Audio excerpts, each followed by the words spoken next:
नमस्काराः बन्धवः सिद्धान्तकौमुद्याः वादिप्रकरणपाठे अद्य 1नवत्यधिकशततमः पाठः प्रारभ्यते। विगते पाठे श्रुगतौ इति धातुपर्यन्तं केषाञ्चित् धातूनां रूपाणि निगदितानि। ततः अग्रे अद्य शु प्रसवैश्वर्ययोः इत्यारभ्य यथाशक्यं केषाञ्चित् धातूनां रूपाणि उच्यन्ते। शु अयं धातुः प्रसवे अर्थे अभ्यनुज्ञाने अर्थे च प्रसवे अर्थे ऐश्वर्ये अर्थे च वर्तते। प्रसवः कः, प्रसव शब्दस्य अर्थः कः इति जिज्ञासायाम् उच्यते आचार्येण प्रसवोऽभ्यनुज्ञानम्। प्रसवः इत्यस्य अर्थः अभ्यनुज्ञानम्। अभ्यनुजानाति प्रसवति, पृष्ठस्य अनुमति प्रदानं करोति। आम् एवं कुरु इति। एवं प्रश्न विषये अनुमति प्रदानं भवति अभ्यनुज्ञानं। स एव अर्थः प्रसव शब्दस्य अत्र वर्तते। प्रसव शब्दस्य अन्यत्र प्रसूतिरपि अर्थो भवति, स अर्थः अत्र नास्ति।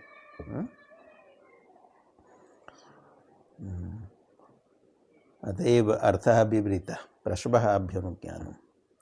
शोपदेशः धातुः धात्वादेः शः सः इति मूर्धन्य षकारस्य स्थाने दन्त्यः आदेशो भवति। सु इति धातुरूपं, तस्मात् लटि तिपि शपि शपि परे धातोः उकारस्य गुणे अवादेशे रूपं भवति सवति सवतः सवन्ति सवसि सवथः सवथः सवामि सवावः सवामः।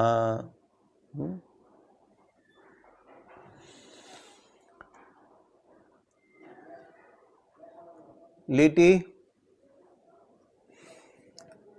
सुधातुर लिटि तिपि टिपः स्थाने नलि धातुर द्वित्वे सु सु अ इत्यत्र नलि परे गुणं बाधित्वा वृद्धिर्भवति।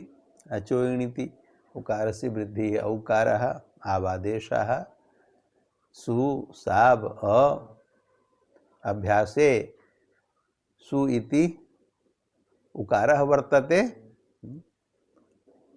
तस्मात् परः यः सकारः स आदेशरूपः धातोः शोपदेशत्वात् तस्य आदेशरूपस्य सकारस्य स्थाने षत्वं मूर्धन्यादेशो भवति। आदेश प्रत्यययोः इणः परः अस्ति, इणकः अभ्यासे उकारः, तस्मात् परः आदेशरूपः यः सकारः तस्य मूर्धन्यादेशो भवति। रूपं भवति सुषाव। अतुसि उसी च प्रत्ययस्य कित्वात् गुणो न भवति, अपितु सु सु इत्यत्र अनेकाचः अंगस्य उवर्णस्य उवङ्गादेशो भवति। अचिष्णु धातु भ्रुवां योर्यङ् उमगौ यणादेशं बाधित्वा उवङ्गादेशे तत्रापि अभ्यासात् परस्य सकारस्य मूर्धन्यादेशे रूपं भवति सुषुवतु सुषुवुः। मध्यम पुरुषैकवचने सिपः स्थाने थलि आदेशे थस्य प्राप्तस्य इडागमस्य एकाच उपदेशे नुदात्तात् इति निषेधे। पुनः क्रादिनियमेन नित्यम इडागमे प्राप्ते तस्य अचष्टास्वथल्यनिटो नित्यम इत्यनेन निषेधे। पुनः ऋडितो भारद्वाजस्य इति भारद्वाज नियमेन भवति विकल्पेन इडागमः। भारद्वाज मते इडागमो भवति, अन्येषां मते न भवति, तेन विकल्पः फलति। इडागम पक्षे सु सु इथ उकारस्य सार्वधातुकार्धातुकयोः इति गुणे ओकारे अवादेशे सकारस्य अभ्यासात् परस्य षत्वे रूपं भवति सुषविथ। इडागमा भावे सुषोथ एवं रूपद्वयं तद रूपद्वयं लिखितं ग्रंथे सुषोथ सुषविथ। क्रादिनियमेन प्राप्तं नित्यम इडागमं बाधित्वा भारद्वाज नियमेन इडागम विकल्पं स्मारयितुम् एते रूपे लिखिते। उत्तम पुरुषेषु उत्तम पुरुषे त्रिषु वचनेषु सुषाव सुषव सुषुविव सुषुविम वमयोः क्रादिनियमात् नित्यं भवति इडागमः। इडागमे प्रत्ययस्य ङित्वात् कित्वात् प्रत्ययस्य कित्वात् गुणनिषेधे किङिति च इति ततः उवङ् आदेशे रूपे सिद्ध्यतः सुषुविव सुषुविम। एवं च अस्य धातोः लिटि रूपाणि साधितानि सुषाव सुषुवतु सुषुवुः सुषुविथ सुषविथ सुषोथ सुषुवतुः सुषुव सुषाव सुषव सुषुविव सुषुविम। लुटि अनिट्त्वात् तासः इडागमस्य निषेधो भवति। तासि परे धातोः उकारस्य गुणो भवति। सोता सोतारौ सोतारः सोतासि सोतास्थ सोतास्थ सोतास्मि सोतास्वः सोतास्मः। लिटि अपि एवमेव यस्य इडागमस्य निषेधो भवति धातोः गुणो भवति सकारस्य आदेशप्रत्यययोः इति षत्वं भवति। शोष्यति शोष्यतः शोष्यन्ति शोष्यसि शोष्यथ शोष्यथ शोष्यामि शोष्यावः शोष्यामः। लोटि सवतु सवतात् सवतां सवन्तु सव सवतात् सवतं सवत सवानि सवाव सवाम। लङि असवत् असवताम् असवन् असवः असवतम् असवत असवम् असवाव असवाम। विधिलिंगी सवेत सवेताम सवेयु सवेह सवेतम सवेत सवेयम सवेव सवेम। आशीर्लिंगी अकृत सार्वधातुकयोर् दीर्घः इति उकारस्य दीर्घो भवति। दीर्घे कृते रूपाणि भवन्ति सूयात् सूयास्तां सूयासुः सूयाः सूयास्तं सूयास्तम् सूयासं सूयास्व सूयास्म। लुङि धातुः अनिट् वर्तते अतः चिलेः आदेशः यः सिच् वलाद्यार्धातुकं तस्य इडागम निषेधः प्राप्तः। आर्धातुकस्य वलादेः इति प्राप्तस्य इडागमस्य एकाच उपदेशेन उदात्तात् इति निषेधः प्राप्तः। तम निषेधं बाधित्वा सिचः इडागमं विधातुं सूत्रम् उपन्यस्यते। सूत्रमस्ति स्तु सु धूइभ्यः परस्मैपदेषु। अर्थः अस्ति एभ्यः सिच इट् स्यात् परस्मैपदेषु। सूत्रे कियन्ति पदानि द्वे पदे स्तः स्तु सु धूइभ्यः इति पंचमी बहुवचनान्तं परस्मैपदेषु इति सप्तमी बहुवचनान्तं। स्तु सु धूइभ्यः इत्यत्र स्तुश्च सुश्च धूय च इति स्तु सु धूयः तेभ्यः स्तु सु धूइभ्यः इति द्वन्द्व समासो वर्तते। अतः अर्थो भवति एभ्यः। एभ्यः केभ्यः स्तु धातोः सुधातोः धूय धातुश्च परस्य परस्य कस्य सिचः अंजे है सिचि इति सूत्रात् सिचि इति अनुवृत्तं षष्ठ्यन्ततया विपरिणमितम् अतः सिचः इति अर्थो भवति। इट् स्यात् इडत्यर्थि व्ययतीनाम् इति सूत्रात् इट् इति पदम् अनुवृत्तम् तथा सिचः इडागमो भवति। स्तुषु धूयिभ्यः धातुभ्यः परस्य सिचः इडागमो भवति परस्मैपदेषु न तु आत्मनेपदेषु। सु धातुः अयं वर्तते। स्तु धातुस्तु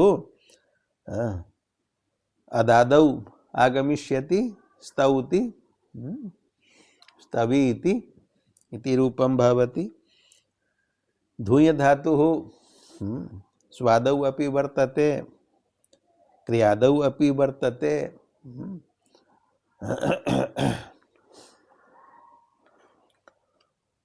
तत्र सुधातुः परस्य सिचः अनेन सूत्रेण नित्यम् इडागमो भवति। इडागमे कृते धातोः उकारस्य सिचि वृद्धि परस्मैपदेषु इति वृद्धौ तेः इकारलोपे अप्रिक्तस्य तकारस्य ईडागमे इट इति इति सकारलोपे पूर्वस्य ह्रस्वस्य इकारस्य परस्य च दीर्घस्य ईकारस्य द्वयोः स्थाने सवर्ण दीर्घे एकादेशे औकारस्य आवादेशे वर्ण सम्मेलने रूपं सिद्धम् असावीत्। एवं च इडागम पक्षे रूपाणि भवन्ति असावीत् असाविष्टाम् असाविषुः असावीः असाविष्टम् असाविष्ट असाविषम् असाविश्व असाविष्म। अत्र ध्यानं जातं भवताम् इडागम पक्षे इति किमर्थम् उक्तम्? इति तु नित्यम् अस्ति विकल्पेन तु नास्ति। परम अस्माभिः किमुक्तम्? इडागम पक्षे अर्थात इडागमा भाव पक्षोपि वर्तते। कथं वर्तते? तद वक्ति आचार्य इडागमा भाव पक्षं दर्शयति। कथं? पूर्वोत्तराभ्याम ईदभ्याम साहचर्यात् सुनोतेरेव ग्रहणम् इति पक्षे असौषीत्। व्याख्याकाराः केचन वदन्ति यद् अत्र सुशब्देन अयं धातुः न ग्राह्यः बहुवादिकः शुप्रसवैश्वर्ययोः अस्य ग्रहणं नास्ति। तत्र प्रमाणं किम्? अस्य ग्रहणं नास्ति। अस्मिन् विषये किं प्रमाणं? प्रमाणं दत्तं स्तु धातोः ग्रहणम् अस्ति पूर्वम्। अयं धातुः ईत् वर्तते ष्टुय् स्तुतौ अदादौ पठितः। स्तु धातुः ईत् वर्तते। अपरः अस्ति धूय् स तु ईत् उक्त एव सूत्रे एव। यद्यपि अईत् अपि धातुः वर्तते धू विधूनने परन्तु तस्य ग्रहणम् अत्र नास्ति। अत्र यकारानुबन्ध विशिष्टस्य ग्रहणम् अस्ति धूय धूय कंपने स्वादौ च पाठभेदेन क्रियादौ च वर्तते। तुदादौ अस्ति धू विधूनने अईत् तस्य ग्रहणम् अत्र नास्ति। पूर्वः यः धातुः स्तु धातुः सोपि ईत् परः यो धातुः धूय धातुः सोपि ईत्। ईतोः पूर्वोत्तरयोः धात्वोः साहचर्येण मध्ये स्थितः यः सुधातुः सोपि ईत् एव ग्राह्यः। अयं बहुवादिकस्तु ईत् नास्ति। अयं तु नित्यं परस्मैपदी वर्तते। ईतस्तु उभयपदिनो भवन्ति। तर्हि ईत् धातुः कः अस्ति? सुधातुः स्वादिगणस्य प्रथमो धातुः यस्य नाम्ना गणस्य नाम वर्तते स्वादिः सुहु आदिः यस्य सः स्वादिः। श्रूय अभिशवे स्वादिगणे प्रथमो धातुः वर्तते श्रूय अभिशवे सह ईंत वर्तते। तो पूर्वोत्तराभ्याम ईंद्भ्याम धातुभ्याम साहचर्यात् सदृशयोरेव सहचरणम् इति नियमात् मध्यस्थः यः सुधातुः सोऽपि स्वादिगणपठितः ईंत एव ग्राह्यः। तस्मात् स्वादिगणपठितात् सुधातोः परस्य सिचः इड् भवति न तु अस्मात् बहुवादिकात् सुधातोः परस्य सिचः इड् भवति। अयं पक्षः। अस्मिन् पक्षे अत्र इडागमो न भविष्यति। इडागमाभावे रूपाणि भवन्ति असौषीत् असौष्टम् असौषुः असौषीः असौष्टम् असौष्ट असौषम् असौष्व असौष्म।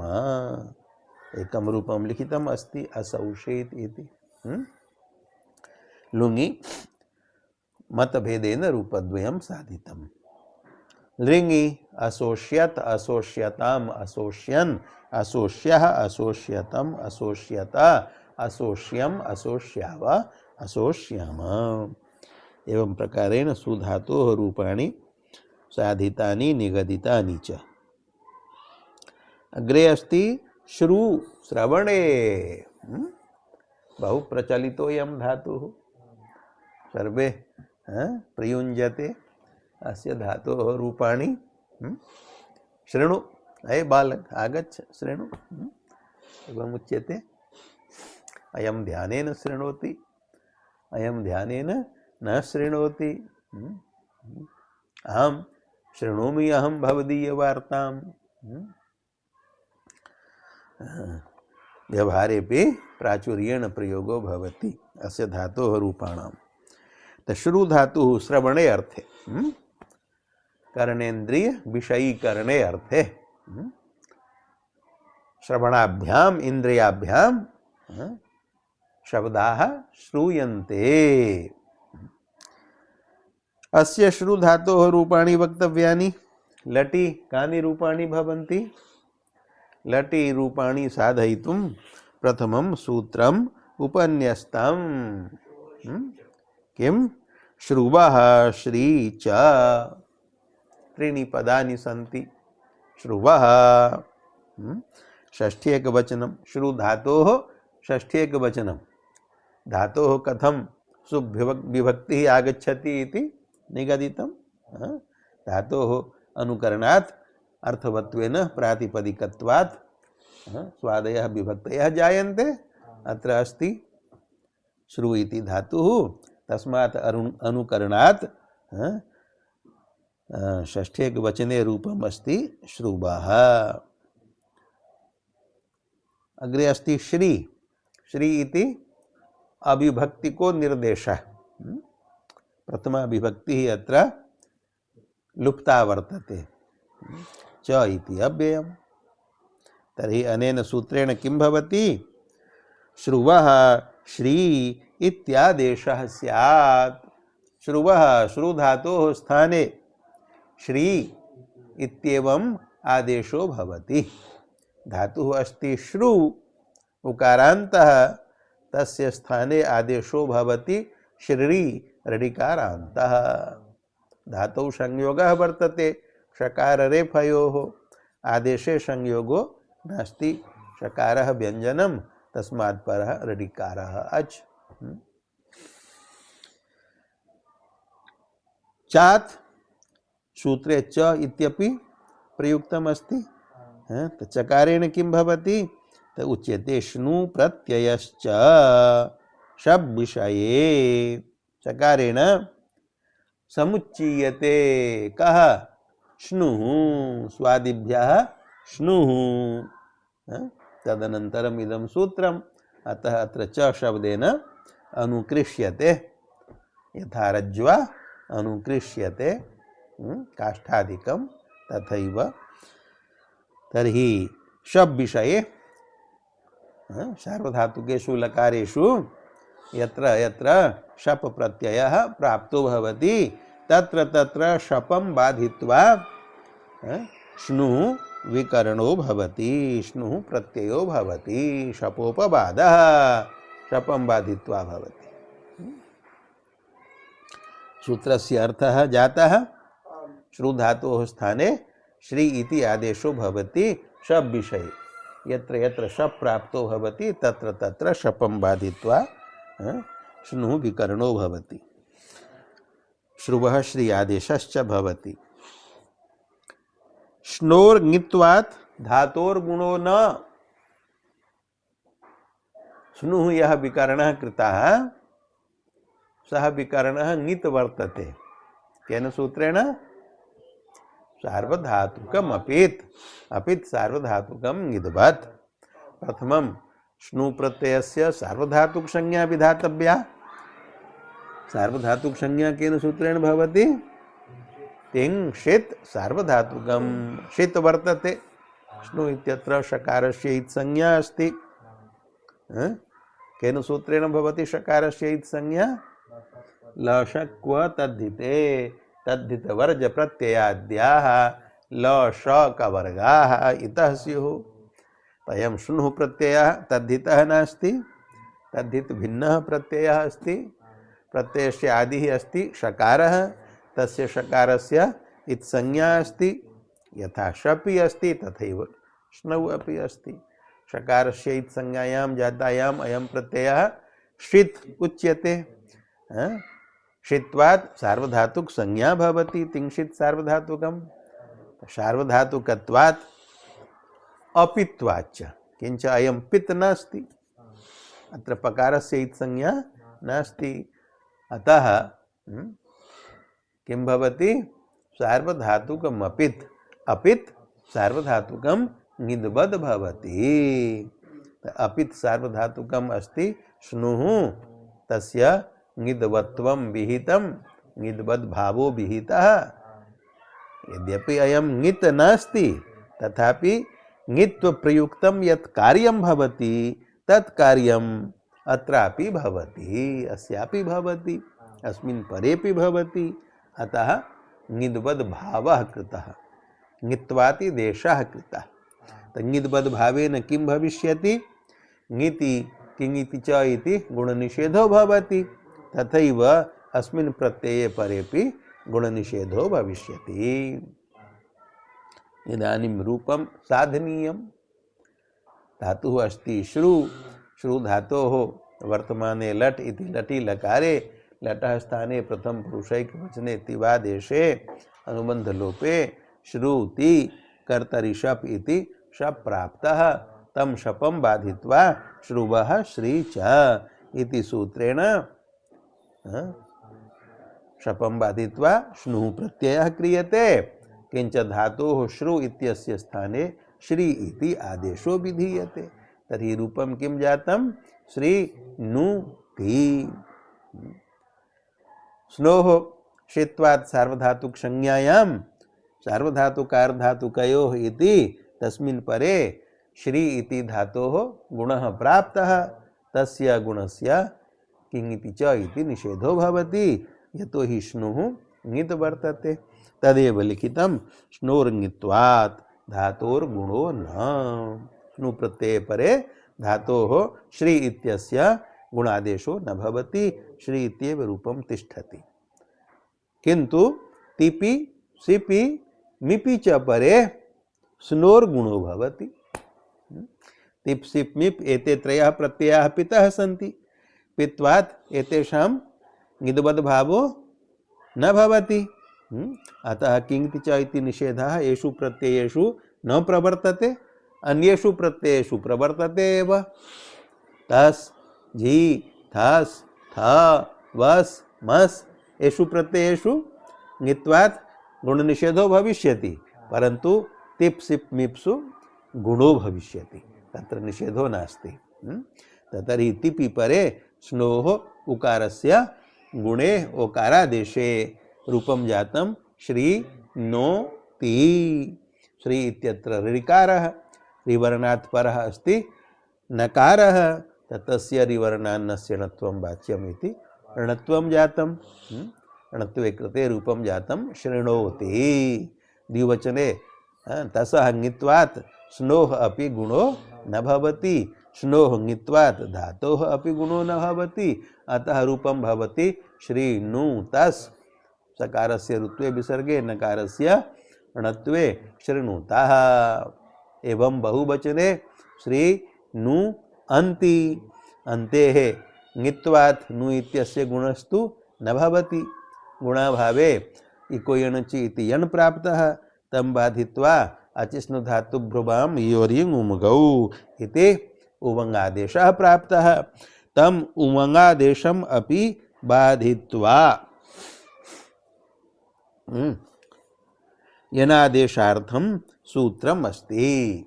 तत्किं हुष्णुभोः सार्वधातुके पदद्वयम् अस्ति। हुष्णुभोः इति एकं, सार्वधातुके इति द्वितीयं। हु इत्यस्य अर्थः जुहोतेः। जुहोत्यादिगणे यः प्रथमो धातुः हु दानादानयोः तस्य ग्रहणम् अस्ति। श्नु प्रत्ययान्तस्य च श्नुः प्रत्ययः अस्ति। प्रत्ययग्रहणे तदन्तग्रहणं भवति, अतः श्नु इत्यस्य अर्थो जाता है श्नु प्रत्ययान्तस्य। अनेकाचः अंगस्य।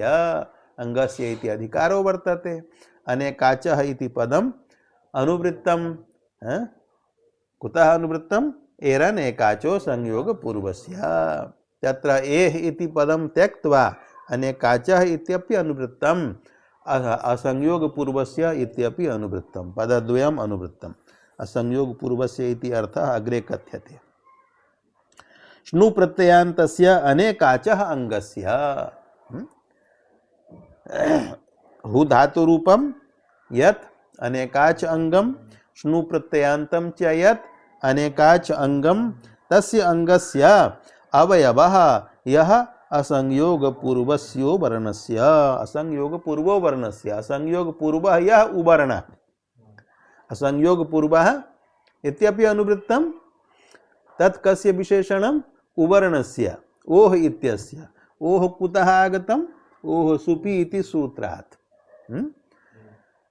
तो ओः विशेषणम् अस्ति असंयोग पूर्वस्य।